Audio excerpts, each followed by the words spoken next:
अरे का बहनी ऐस काहे बोला था जैसे तोहार देवर वैसे हमार देवर। हाँ अरे हम उनकर बिया हम आओ तो तू मेरे बिट्टी चाचा के बिया हम अबे क्या वो का करे क्यों कुछ को है बतावा। हम तोहरे यहाँ आवता तबे तू हमारे यहाँ अबू न। हाँ हाँ ना है बहनी ना है का कहता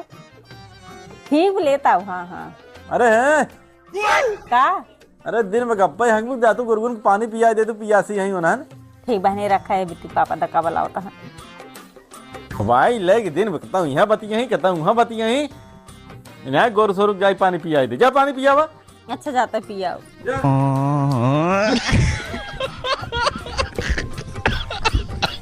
लेकिन एक सेकंड बच्चा बैठे देखे ही फोन में बतला लिया गो जा गोरु पानी पिया आवा गोबर फेंक आवा अपने घर में बैठे हमें पठे दे जा गोरु पानी पिया आवा अब हम चली पानी पिया